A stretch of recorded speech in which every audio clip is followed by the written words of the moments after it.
Hey yogis, yoginis, and everyone in between. I'm Kit and welcome to Yoga with Kit. Today we're going to be doing a quick little tutorial of how to Malasana pose, or as we also call it, Garland pose.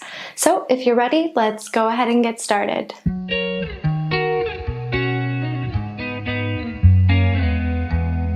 Okay, great you guys. So we're going to be starting off in Tadasana. Okay, so once we're here, we're in traditional Tadasana, we're like, okay, girl, what's next, right? So we're gonna take our feet further than hip width apart. We're gonna have our big toes pointed towards the corners of the mat, okay?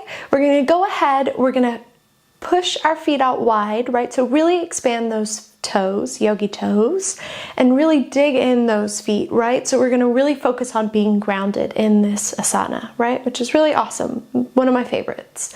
So from here, we're going to tuck the tailbone, making sure that as we tuck it, our shoulders and our chest open, right? So really making sure that we keep our chest open and not really like, ugh, you know, during this pose, because sometimes it can be quite difficult to really keep everything open. Right, so once we're here, our foundation, we're prepared. So from here, we're gonna go ahead, we're gonna slightly bend the knees, right? Still staying conscientious of our pose and our posture. And then we're gonna slowly sink down. If you need to move your feet just a little, go ahead and do that. And slowly gliding down. We're here leading with the tailbone, staying strong in the groin muscles, having our feet pushing away from the mat, yet staying grounded with the heels. We're going to take the elbow and put it on the inside of the knee, right? So really leveraging the hips, really opening up the hips, right? This is great for that. Okay, and then from here, we're going to put our hands into prayer. We're going to put them up into the heart, right? And then we're going to try and lengthen the chest, lengthen the tailbone, the spine, right? Really elongating the spine. And you know what? If you're dealing with some issues with your heels coming off the ground, it's pretty normal. If you're having issues with your hip joints or if your groin is tight, that's okay, that's normal too, especially if you're starting off. So don't worry about it, you know. I'm also going to be making a video for Malasana, also Garland pose modifications. So stay tuned for that. And yeah, let's go ahead and talk about some of the benefits of Malasana now that you know how to do it. Malasana stretches the thighs, groin, hips, ankles, and torso. It tones the abdominal muscles and it improves the function of the colon to help with elimination, right? So this is elimination of bile, fecal matter, of stagnant energy that we hold inside of our bodies, especially in the hip region. Malasana pose also increases circulation and blood flow in the pelvis region, which is incredible for regulating sexual energy.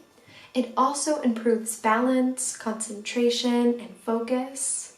And Malasana is particularly beneficial for cis women who are pregnant, as it later aids in childbirth. And precautions. Do not practice this pose if you have any recent or chronic lower back or knee injuries. Also, work with your own range of limits and abilities.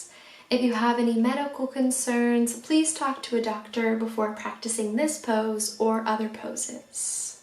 Okay, so now you guys may be wondering, how long do I practice Malasana? So, this depends on how long you've been doing it, how long you've been practicing, right? So this is specifically for you and your body and what your body is capable of.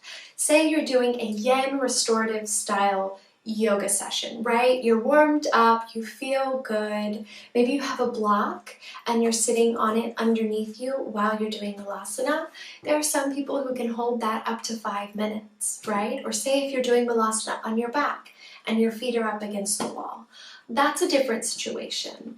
For me personally, if I'm in Malasana and I don't have any props that I'm using, I'm not modifying the pose in any way, I'm gonna stay there tops a minute. And normally when I stay there for a minute, right?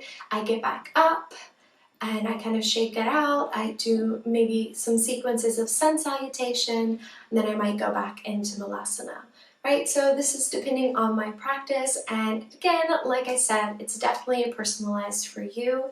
If you're first starting out with this, I would suggest maybe trying 30 seconds, putting a timer on, seeing how it goes, then coming out of it slowly, with calmness, don't force anything, and then kind of seeing how your body feels, maybe do another pose, and then from there, if you want to do it again, maybe going back in another 30 seconds.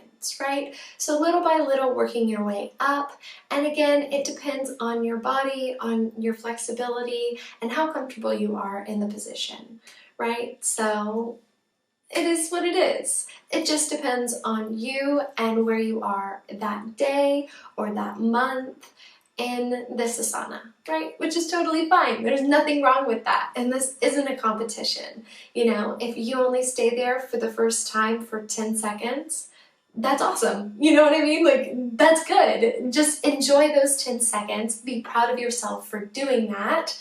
And that's how you start these things, It's like little by little, we set these goals, we get excited about them, and we move forward. So don't even worry about it. Okay, that's all for me, you guys. I hope that you learned a good bit about how to do Malasana Pose. If you enjoyed this video, please push the like button and subscribe for more videos like this. I post videos about yoga, meditation, the yogi lifestyle, so if any of that interests you, please go ahead and hit the subscribe button and turn on the post notification bell so that you never miss an upload from me.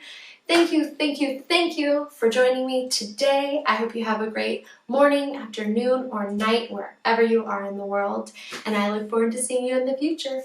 Ciao, ciao, and namaste. Bye.